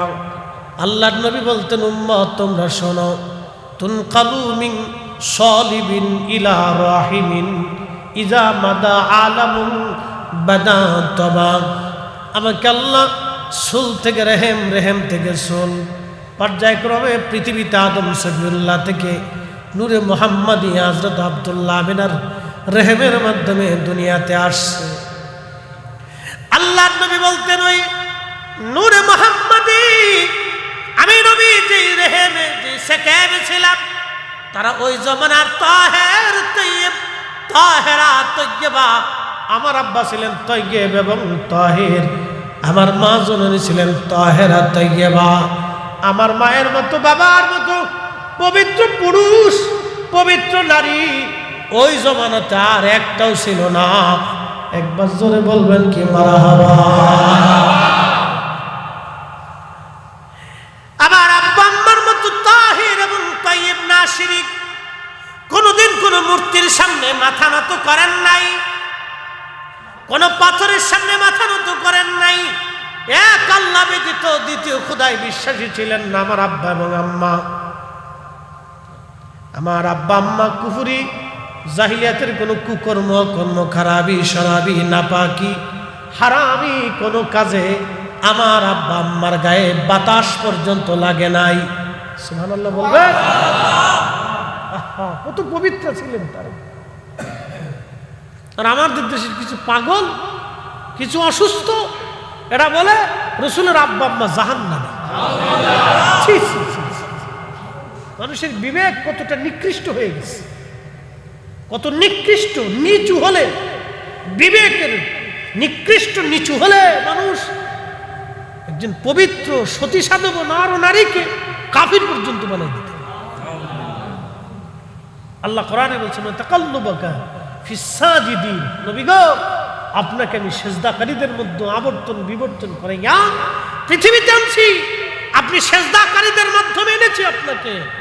আপনি যেই রেহেমে সেকেমে ছিলেন তারা কোনোদিন কোনো সময় কোনো মুহূর্তে কুফরি করে না, নাপাকি সারাবি হারাবি খারাপি নিকৃষ্ট কোনো সোয়া কোনো বাতাস তাদের শরীরে কখনো লাগে না। এত তাহির এবং তৈব ছিলেন তার আব্বা, তাহের এবং তৈবা ছিলেন নবীজির আম্মা, এত পবিত্র, তাদেরকে বলে তারা কাফির ছিল। ছি, ওদের বিবেকে কতটা নিকৃষ্ট হলে অসুস্থ হলে যারা এই আকীদা এই মিথ্যা বিশ্বাস মুসলমানদের কলিজার ভিতরে ঢুকিয়ে দিয়ে মুসলমানদেরকে জাহান্নামী বানানোর চেষ্টা করতেছে, এগুলি থেকে আল্লাহ আমাদেরকে হেফাজত করুন সকলে বলে আমিন। আর আমরা বললেই বেদাতি হয়ে যায়, আমরা বললে কি হয় বেদাতি। এ ফাইসে একটা অস্ত্র বেদাত, ফাইসে আর একটা মাজার হুজার এ ফাইসে। আচ্ছা বলেন কোন মাজারে জটালা বটালা সটালা ফটালা আগালা পাগলা গামজুটি হিরুঞ্চি বদমাস এগুলো থাকুক, আমরা কোনোদিন চাইছি না, সমর্থন করছি? হ্যাঁ, এগুলিকে আমরা চাই? মাজার পরিষ্কার হয়ে যায়, কোন অলির মাজার এগুলি থাকতে পারে না। অলিরা পবিত্র ছিলেন, সাধক ছিলেন, নামাজি ছিলেন, পরহেজগার ছিলেন, তাহাজ্জুদ গুজারি ছিলেন, জিকির কর্ণ বলা ছিলেন। তাদের মাজারও জিকির কর্ণ বলারও থাকবে, নামাজি থাকবে, এতিম থাকবে, মাদ্রাসা হবে, মসজিদ হবে, জিকির কর্ণ বলা হবে, কোরআন তেলাওয়াত হবে। প্রত্যেকটা মাজার শরীফে এতিমখানা হোক, মাদ্রাসা হোক, কোরআন তেলাওয়াত হোক, নবীর দুরূদ মিলাদ হোক, জিকির হোক, জিয়ারত হোক, এই আপনার প্রত্যেক মাজারে মসজিদে তালিম তরবিয়ত চলুক, তরিকতের ওজিফা কালাম চলুক, ওয়াটালা জটালা এই হাবি জাবি আন্দা গাছা বাছা মদ জুয়া আসর এইগুলিকে আমরা ঘৃণা করি, বয়কট করি। কথা বলেন ঠিক না? সুন্নি জামাতের সাথে এইগুলির কোনো সম্পর্ক নাই, কোনো সম্পর্ক নাই, কোনো সম্পর্ক হতেই পারে। আমাদের দেশে একদল আছে মাজার ব্যবসা করে, বলে হুজুর সেটা কেমন? খান জাহান আলীর মাজারে চলে যায়। ওই বগুড়া একটা মাজার শরীফ আছে, একজন মহান আল্লাহর ওলি, তিনি যুদ্ধ করেছিলেন ওই দেশে, ইসলাম প্রচার করেছিলেন। আল্লাহু আকবার। বগুড়াতে সেই মুকামতলে এখনো তার মাজার আছে, চলে যান, যা দেখবেন আম দুটি গান দুটি এই কিছু মাজার ব্যবসায়ী গাঁজা ব্যবসা করে, এই নাহিল মহিলা পুরুষ আসে, এরা মানুষের কাছ থেকে টাকা নেয়। আমি এক মাজারে গেছি, যাওয়ার পরে বলতেছে হুজুর এই মাজারের উন্নয়ন কাজে 500 টাকা দিয়ে যায়। আমি বললাম কে টাকাটা নিবে? বলতেছে এই মাজার কর্তৃপক্ষ নিবে। মাজার কি উন্নয়ন করবে? সব জায়গায় তো বিল্ডিং সিল্ডিং সব কিছু দেখি, কি হবে এখানে? কি কোনো এতিমখানা আছে? বলে না তা নাই। আমি বললাম কি কোনো গরিবখানা আছে? বলে তা নাই। তো তা না তাহলে তো আমি 500 টাকা দিয়ে কি করবো? চিন্তা করলাম দেখি করেটা কি। তো আমি 20 টাকা এক জায়গায় থুই আসছি, ও 20 টাকা সরাই এনে বলতেছে হুজুর 500 টাকা দিতে বললাম, আপনি 20 টাকা দিলেন। আমি বললাম টাকা 500 না 20 টাকা তুই বুঝলি কেমন? আমি তো নিয়ে আসছি। বলে তুই নিলি কে? কথা কি খারাপ কইছি? আমি তুই নিলি কোন? নেওয়ার কথা তো কর্তৃপক্ষতে, তুই নিলি কে? তাহলে 500 টাকা দিলে তুই ঠিকই চুরি করতি। আমরা তোরা এই সমস্ত ধান্দা ব্যবসা করার কারণে আজকে সুন্নতের বদনাম হচ্ছে, ওলিদের দুর্নাম হচ্ছে। মানুষ বলে মাজার ভেঙে দাও।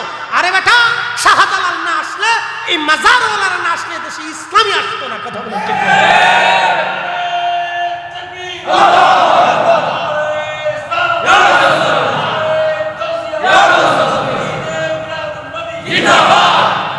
এই মাজার থেকে ওঠালা জটালা পটালা এই সমস্ত গাঞ্জটি পাঞ্জটি এগুলি সব স্রেফ বের করে দিয়ে ফিটাইয়া বের করে দিয়ে মাজারকে পবিত্র করতে হবে। দিন ও মিল্লাত নিয়ে ফাজলিমি চলতেছে। 360 আউলিয়া দেশে ছিলেন আল্লাহর দিন প্রতিষ্ঠিত করার জন্য। ওখানে গাঞ্জটি জটলা পটলা কেন থাকবে? যত গাঞ্জটি জটলা পটলা সব লালন শাহর মাজারে পাঠাই দেয়, ওইখানে চলে যাবে।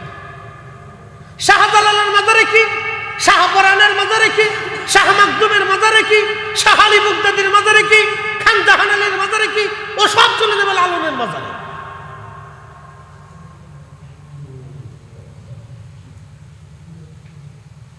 শোনেন, এই আমরা কথা বললে অনেকে ভাববে যে আমরা মানে উল্টো চলে গেছি। নেভার, কখনো।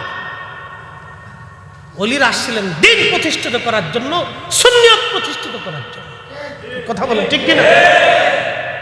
তারা এসেছিলেন এই কারণে। আমরা স্রেফ তাদের মাজার সমূহকে পবিত্র দেখতে চাই। মাজারে মানুষ টাকা দিবে, মাজার শরীফকে কেন্দ্র করে মানুষ ওখানে হাদিয়া দিয়ে আসবে, ওখানে একটি এতিমখানা থাকতে হবে। কথা ঠিক কিনা?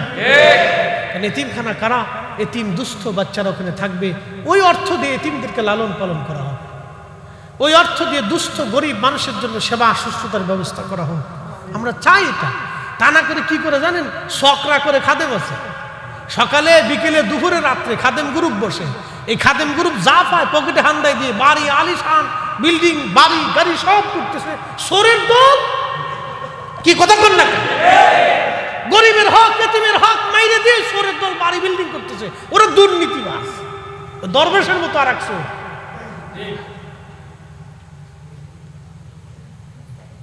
জন্য এগুলো দুঃখের সাথে কথাগুলি আজকে বলতেছি। বাবা, ওলিরা আসছিলেন আল্লাহর দিন প্রতিষ্ঠিত করার জন্য, দিন কায়েম করার জন্য আসছিলেন।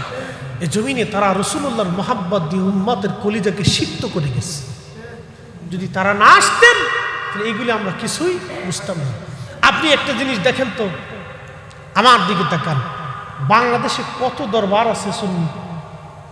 শত শত হাজার হাজার, কি আছে না? বাংলাদেশে অন্তত বড় বড় দরবার আছে 20টা দরবারের অন্তত লক্ষ লক্ষ কোটি কোটি মুরিদ আছে, আছে না? নাই? বলেন তো, সব দরবারের, সমস্ত দরবারের মুরিদরা যদি মাথায় টুপি পরে পাগড়ি মাথায় দিয়ে ঢাকা শহরের দিকে ধাবিত হয়, ঢাকা শহর জায়গা হবে? হ্যাঁ, কথা বলেন, জায়গা হবে? রাজধানীতে জায়গা দিতে পারবে? লক্ষ লক্ষ কোটি কোটি মানুষ ঢাকা শহরে মানুষের সয়লাভ হয়ে যাবে। সুন্নিয়তের জোয়ার বিরাট, অসংখ্য মানুষ, কিন্তু ইউনিটি নেই, একতা নাই। যায় দেখেন সুন্নিয়তের কোটি কোটি। এখনো যদি আপনি ইয়া নবী সালাম আলাইকা বলে দাঁড়ায় যান, 100 জনের 99 জন দাঁড়ায় যাবে। তার অর্থ হচ্ছে আল্লাহর নবীর প্রেম ভালোবাসা এই বাংলার জমিনের প্রত্যেকটা মুসলমানের হৃদয়ে তারা লালন করে। হয়তো কিছু মানুষের কারণে 1% লোক বক্রতা আসতে পারে, কিন্তু শত মানুষের ভিতরে 99 জন মানুষ অবশ্যই রাসূলুল্লাহর মহব্বতে দাঁড়ায় যাবেই, আপনি বসাইতে পারবেন না। আপনি পরিসংখ্যান করে দেখেন। তার মানে বোঝা গেল এদেশে সুন্নি পার্সেন্ট শতকরা 99 জন, শতকরা 99 জন। এ জাতি যদি একবার খেপে যা, ও ট্যাকেল দেওয়ার মতো কোনো সরকার বাংলাদেশে নাই। কি কথা কর না কেন? কিন্তু আমরা প্রত্যেকটা মাজার শরীফকে একবার কলঙ্ক মুক্ত দেখতে চাই। কিছু মানুষের জন্য এত বড় ওলির কলঙ্ক হতে পারে, কি কথা ঠিক না? কিছু মানুষের এই কারণে কলঙ্ক হতে পারে না। হুট করে একজন যা সেজদায় পড়ে যাবে, ওর এই আজাইরে ভক্তির জন্য এই এত বড় মাসলাকের দুর্নাম আমরা বহন করতে পারবো না, ঠিক কিনা? ভূত করে যা সেজদার মধ্যে পড়ে যাবা, তুমি আবেগ দেখাবা, আর তোমার এই আজাইরে আবেগের জন্য পুরা সুন্নি জামাত প্রশ্নবিদ্ধ হবে। এই সমস্ত আজাইরে জিনিস আমরা মাথায় করে গাড়ি করে ফুজারি আখ্যা নিয়ে আমরা রাস্তাঘাটে চলতে পারবো না, ঠিক কিনা? সুন্নি জামাত পবিত্র জিনিস, এটা পবিত্র মানহাজ, এটা পবিত্র তরিকা, এটা রাসূলুল্লাহর ইশকের তরিকা। এই ইশকে ফানা হইয়া, এই ইশকে জীবন দিয়া পৃথিবীর বড় বড় গেছে, ঠিক কিনা? মোহতারাম উপস্থিতি, এগুলো আমাদেরকে বুঝতে হবে। বাবাজি, পবিত্র সুন্নিয়ত এটা অনেক বড় দামি একটি ইমান হাস, অনেক বড় দামি পবিত্র একটি ইমান হাস। যা হোক, অনেক কথা। প্রিয় উপস্থিতি, তো আল্লাহ রসুলের জীবনী আর বলবো না, আমি একটা আলোচনা রেখে আসছিলাম, ওখান থেকে শেষ করব। মায়ের পেটের ভিতরে সন্তান 4 মাস বয়সে আল্লাহ রুহু দেয়। কত মাস বয়সে? 4 মাস বয়সে। শুধু রুহু দেয় না, আরো 4টে জিনিস দেয়। একসাথে বলেন তো আল্লাহু আকবার। কয়টা জিনিস দেয়? 4টে। হ্যাঁ, লেবু হইলে অ্যাসিডিটি বাড়ে। মানে আমরা বক্তা তো, এই খাওয়ার তো কোনো টাইম নেই। জুমার আগে খাইছি, মসজিদে যাওয়ার আগে খাইছি, আবার এখানে এসে খাইছি, মাঝখানে এই চা নাস্তা টাস্তা। এই জন্য লেবুর রস বেশি খেলে শেষে আবার অ্যাসিডিটি হয়, গ্যাস্ট্রিকের সমস্যা হয়। যাক, আলহামদুলিল্লাহ, আমার আদত হলো 2 বেলা খাওয়ার অভ্যাস। 2 বেলা খাই না, দুপুর একবার আর রাত্রে বয়ানের আগে একবার খাই, আর খাওয়া দাওয়া করি না। আর সামথিং এই চাটা এগুলি বেশি খাই। তো খুব মনোযোগ দিয়ে, মায়ের রেহেমের ভিতরে আল্লাহ যখন আমরা রুহু দিছি, তখন আমাদেরকে 4টে জিনিস আল্লাহ লিপিবদ্ধ করে দিছে। হযরতে জিবরাইল আমিনকে আল্লাহর নবী ডাক দিয়ে বললেন, জিবরাইল, 4টে জিনিস আমার বান্দার জন্য নিযুক্ত করে দাও। 1 নম্বর, তুমি নিযুক্ত করবা বান্দার হায়াত, কতদিন সে পৃথিবীতে বেঁচে থাকবে।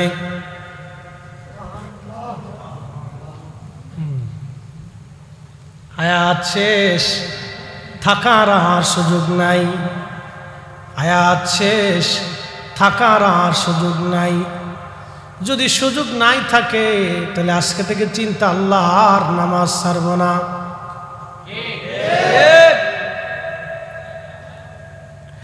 যদি এই চিন্তা হয় আল্লাহ কোন সময় মৃত্যু, তাহলে সুদ, ঘুষ, অন্যায় এইগুলি আর করা যাবে না। ফিরে চলে আসতে হবে আল্লাহর দিকে। একদিন মাটির ভিতরে হবে ঘর রে, মন আমার কেন বাঁধো দালান ঘর। কোরআন বলতেছে, কুল ইন্নাল মাউতাল্লাযী তাফিররুনা মিনহু ফাইন্নাহু মুলাকীকুম। হুজুর গো, বন্ধু গো, আপনি উম্মতকে জানায় দেন, যখন মউত আসবে, যতই তারা মৃত্যু থেকে পালাক, দেখবেন একটা কুকুর মৃত্যু থেকে পালানোর চেষ্টা করে, একটা বিড়াল মউত থেকে পালানোর চেষ্টা করে, একটা পাগলও দেখবেন হরেন দিলে রাস্তা থেকে সরে যায়, একটা সাপ দেখবেন রাস্তার মাঝখান থেকে পার হওয়ার জন্য দ্রুত গতিতে দৌড়ায়। মানুষ সাপ দেখলে পালায়, সাপও মানুষ দেখলেই পালায়। কি কথা ঠিক কিনা? সবাই মৃত্যু থেকে পালায়, মরণ থেকে সবাই পালায়।